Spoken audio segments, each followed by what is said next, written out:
संतान का सुख। एक बुजुर्ग आदमी स्टेशन पर गाड़ी में चाय बेचता है। गाड़ी में चाय बेचकर वो अपनी झोपड़ी में चला गया।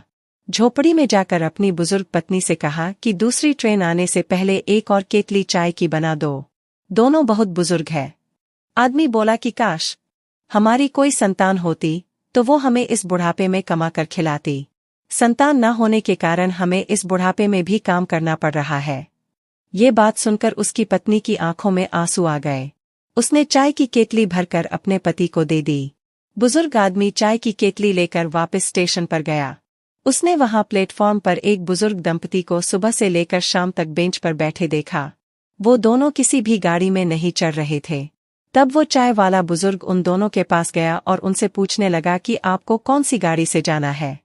मैं आपको बता दूंगा कि आपकी गाड़ी कब और कहाँ आएगी। तब वो बुजुर्ग दंपति बोले कि हमें कहीं नहीं जाना है। हमें हमारे छोटे बेटे ने यहाँ एक चिट्ठी देकर भेजा है और कहा है कि हमारा बड़ा बेटा हमें लेने स्टेशन आएगा और अगर बड़ा बेटा ना पहुँचे तो इस चिट्ठी में जो पता है वहाँ आप पहुँच जाना। हमें तो पढ़ना लिखना आता नहीं है, आप हमें बस ये चिट्ठी पढ़कर ये बता दो कि यह पता कहाँ का है ताकि हम लोग अपने बड़े बेटे के पास पहुँच जाए। चाय वाले ने जब वो चिट्ठी पढ़ी तो वो वहीं जमीन पर गिर पड़ा। उस चिट्ठी में लिखा था, ये मेरे माता पिता हैं। जो इस चिट्ठी को पढ़े वो इनको पास के किसी वृद्धाश्रम में छोड़ आए। चाय वाले ने सोचा था, मैं बेसंतान हूँ इसलिए बुढ़ापे में काम कर रहा हूँ, अगर संतान होती तो काम ना करना पड़ता। इस बुजुर्ग दंपति के 2 बेटे हैं पर कोई भी बेटा इनको रखने को तैयार नहीं है। कथासार यह है कि सुख या दुख संतान से नहीं मिलता। सुख दुख तो अपने कर्मों के अनुसार मिलता है।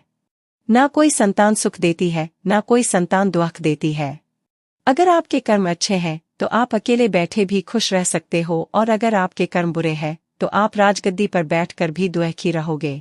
यह हमारी भूल है कि संतान सुख देगी।